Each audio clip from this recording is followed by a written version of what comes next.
प्रधानमंत्री मोदी ने 9,800 करोड़ रुपए की सरयू नहर परियोजना राष्ट्र को किया समर्पित।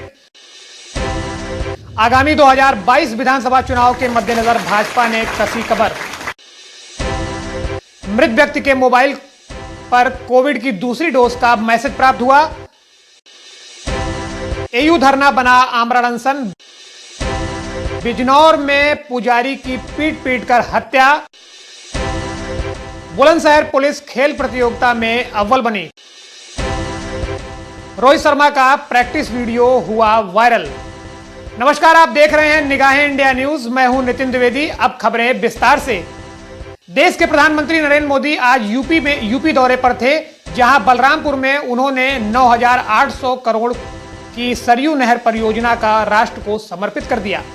इस दौरान उन्होंने उत्तर प्रदेश में बीजेपी के प्रतिद्वंदी दलों पर कटाक्ष करते हुए कहा कि वह इंतजार कर रहे थे कि जब कोई इस परियोजना का क्रेडिट लेने के लिए दावा करेगा। प्रधानमंत्री मोदी का यह कमेंट समाजवादी पार्टी के अध्यक्ष अखिलेश यादव के उस बयान के बाद आया, जिसमें उन्होंने एक दावा किया कि वह योजना सपा सरकार के समय में ही 3/4 बन चुकी थी। प्रधानमंत्री ने बलरामपुर में कार्यक्रम को संबोधित करते हुए कहा, जब मैं आज दिल्ली से चला तो सुबह से इंतजार कर रहा था कि कब कोई आएगा, कहेगा कि मोदी जी इस योजना का फीता तो हमने काटा था, ये योजना तो हमने शुरू की थी। कुछ लोग हैं जिनकी आदत है ऐसा कहने की।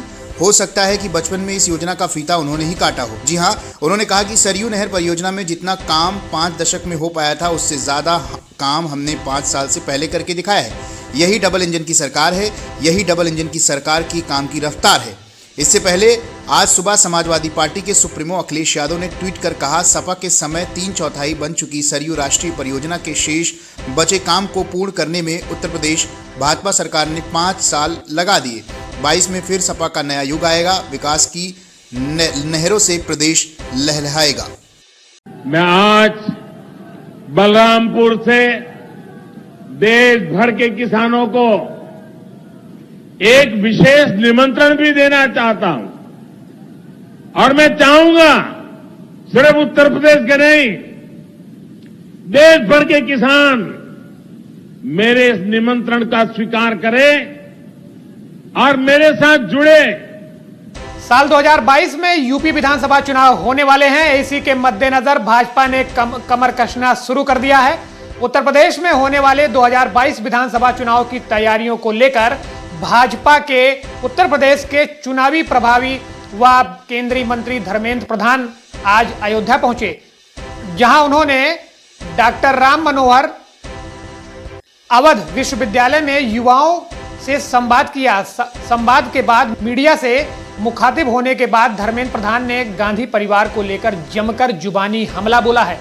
उन्होंने कहा कि प्रभु राम की नगरी में हूं, यहां कहा जाता है कि प्राण जाए पर वचन न जाए। जिन्होंने पीढ़ी दर पीढ़ी इस देश में और इस राज्य में शासन किया, उनके क्षेत्र अमेठी और रायबरेली का हाल देखिए। जिन लोगों ने प्रजातंत्र में भरोसा करके उस खानदान को 3 पीढ़ी तक नेतृत्व किया, क्या स्थिति है रायबरेली और अमेठी की, आप खुद देख लीजिए। धर्मेंद्र प्रधान ने संवाददाताओं से मीडिया से बात करते हुए ये कहा कि अगर अमेठी में विकास कार्य करते तो इतनी भारी मतों से स्मृति ईरानी जी ना जीतती, और ना ही इन लोगों ने कोई विकास कार्य किया है, बल्कि देश की दुर्गति की है। और उन्होंने कहा कि देश को, दलितों को, आदिवासियों को, गरीबों को और गरीब रखा। अब घड़ियाली आंसू जो है बहाने के बाद इनकी बात कोई नहीं मानने वाला है। केंद्र व प्रदेश सरकार को लेकर जनता की आस्था बढ़ी है। उत्तर प्रदेश जैसे महत्वपूर्ण प्रदेश में कानून राज की स्थापना करना, विकास के एजेंडे को ले जाना, रोजगार को एजेंडे में लाना, महिला सुरक्षा को एजेंडे में लाना, गरीबी को चौमुखी कल्याण, उनके घर घर में शौचालय, पीने का बिजली, एलपीजी सिलेंडर व डीवीडी के माध्यम से खाते में पैसा पहुंचाना हो, तो वही कहा कि पिछले 2 साल से मुफ्त में अनाज उपलब्ध कराना हो, अब तेल नमक दाल भी उपलब्ध करा रहे हैं। ये प्रमुख मुद्दा है। इसी मुद्दे को लेकर हम चुनाव में उतरेंगे। प्रदेश की जनता फिर लोकप्रिय प्रधानमंत्री मोदी और प्रदेश के लोकप्रिय मुख्यमंत्री योगी आदित्यनाथ पर भरोसा जताएगी। एक मेरा सौभाग्य है, मैं आप लोगों के साथ महाप्रभु की नगरी अयोध्या में खड़ा हूं। तो एक बात कही आती है, प्राण चली जाई बचन ना जाए। जीवन चले जाए भले ही बचन ना जाए। जिन्होंने पीढ़ी दर पीढ़ी इस देश को, इस राज्य को शासन किया। अब जाइए अमेठी और रायबरेली की हालत को देखिए। जिन इलाका के लोगों ने प्रजातंत्र में भरोसा करके उस खानदान को 2-3 पीढ़ी तक नेतृत्व दिया, क्या स्थिति है रायबरेली अमेठी का। अगर अमेठी में विकास करते तो बहन स्मृति ईरानी इतने मतों में पिछले बार नहीं जीतती। जिन लोगों ने कभी किया ही नहीं, इस देश का दुर्गत किया, देश की पिछड़ों को, दलितों को, आदिवासियों को, गरीबों को और गरीब रखा, वो घड़ियाली आंसू बहाने के बाद भी कोई मानने वाला नहीं है। प्रदेश और देश की जनता मोदी योगी के साथ है।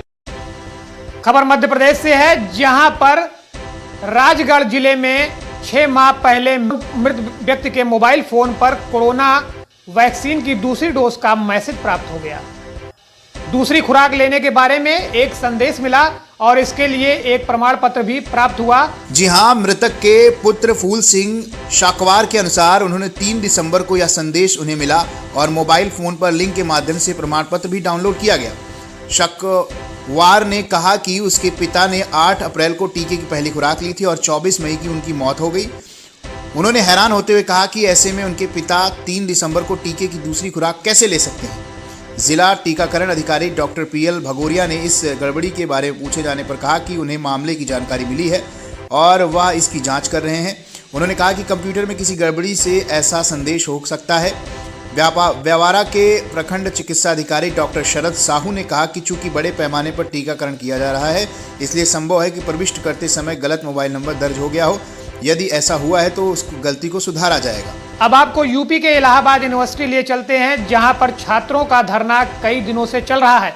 अपनी विभिन्न मांगों को लेकर केंद्रीय विश्वविद्यालय इलाहाबाद यूनिवर्सिटी में पिछले 16 दिनों से धरना चल रहा है, जो पिछले 3 दिनों से आमरण अनशन में बदल चुका है। देखिए रिपोर्ट। इलाहाबाद विश्वविद्यालय परिसर में जी हां धरना चल रहा है, जिसमें आमरण अनशन चल रहा है और आपको बता दें कि एक साथ 40 छात्र आमरण अनशन पर बैठे हुए थे, जिसमें से 22 छात्रों की हालत खराब होने पर अस्पताल में भर्ती कराया गया। जिसके बाद छात्रावासों में रह रहे छात्रों में विश्वविद्यालय प्रशासन के खिलाफ आक्रोश पैदा हो गया। भारी संख्या में छात्र विश्वविद्यालय में एकत्रित होकर पैदल मार्च की और प्रशासनिक गेट को डंडे और रस्सी से बंद कर दिए।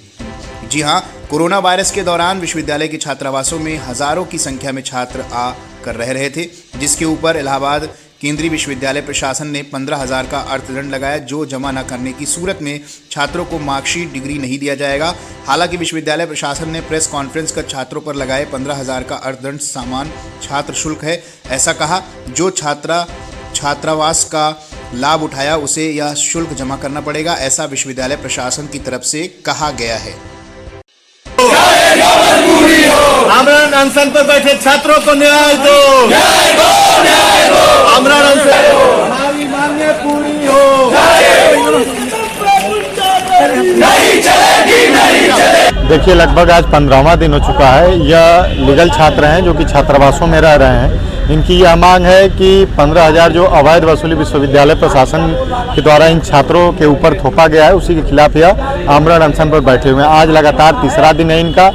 52 बच्चे इलाहाबाद विश्वविद्यालय के इतिहास में पहली बार हुआ होगा कि एक साथ आमरण अनशन पर बैठे हों और उसमें से लगभग 22 बच्चे जो हैं अभी तक हॉस्पिटलाइज हो चुके हैं और लगभग 30 जो छात्र हैं वह अभी भी आमरण अनशन पर बैठे हुए हैं। हम सभी की यह मांग है कि इलाहाबाद विश्वविद्यालय प्रशासन द्वारा जो यह तुगलकी फरमान जारी किया गया है, अभी वह जल्द से जल्द उसको वापस लिया जाए और साथ ही साथ ये जो छात्र लगभग 3 दिनों से अपनी नसों को निचोड़ रहे हैं, इनको पुनः इनके छात्रावासों में भेजा जाए।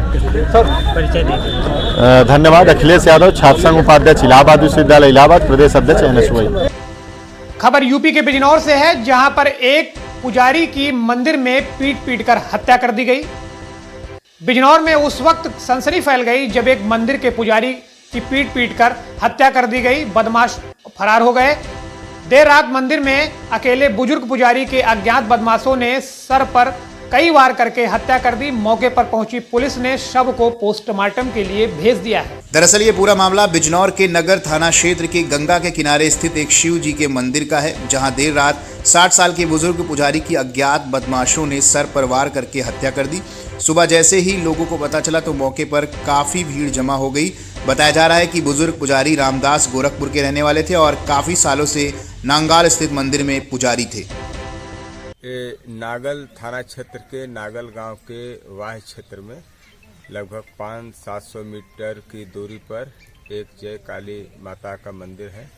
वहां के पुजारी रामदास गिरी जी जो मंदिर के बाहर एक कैमरा गैराज नुमा है उसमें वो रहते थे। यद्यपि वो शटर बंद करके रहते थे, कभी खोलते नहीं थे। गांव के लोगों ने, यहाँ के स्थानीय लोगों ने बताया रात में कोई व्यक्ति आया होगा, परिचित व्यक्ति उठे हैं, ब्लंट ऑब्जेक्ट से सिर में चोट है, मृत अवस्था में थे।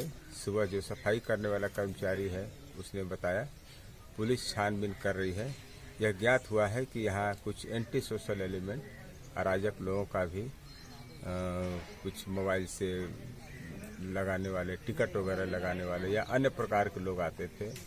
उनकी भी छानबीन की जा रही है कि किस प्रकार के लोग आते थे या संपर्क किसका था। हर एंगल से जांच पड़ताल की जा रही है। मंदिर की मूर्ति से या अन्य चीज से कोई छेड़छाड़ या कोई अशोभनीय चीज नहीं है।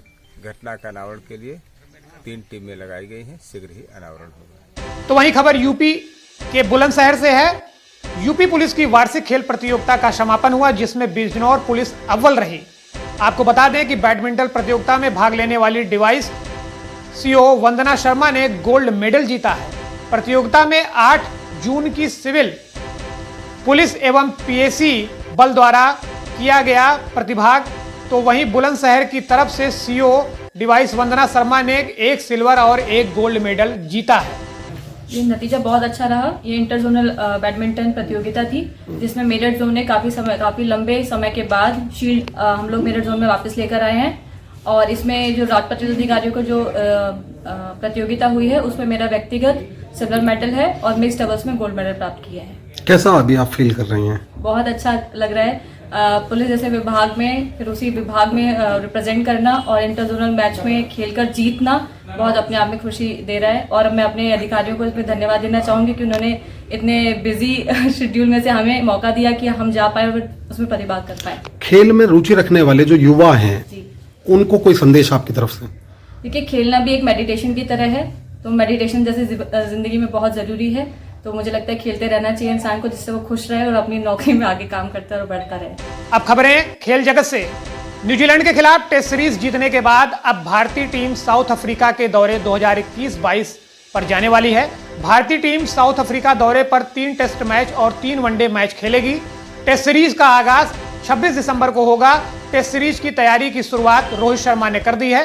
रोहित ने बल्लेबाजी प्रैक्टिस का एक वीडियो अपने सोशल मीडिया पर शेयर किया है जिस पर फैंस यूट्यूब पर रिएक्ट कर रहे हैं। ये वीडियो रोहित शर्मा ने शेयर किया है, उसमें अलग अलग तरह की तैयारी करते नजर आ रहे हैं। वीडियो में भारत के हिटमैन गेंद को छोड़ने का ज्यादा से ज्यादा अभ्यास कर रहे हैं और साथ ही टेस्ट ड्राइव का भी अभ्यास कर रहे हैं। इस वीडियो में रोहित ज्यादा से ज्यादा गेंद को डिफेंस करते नजर आ रहे हैं।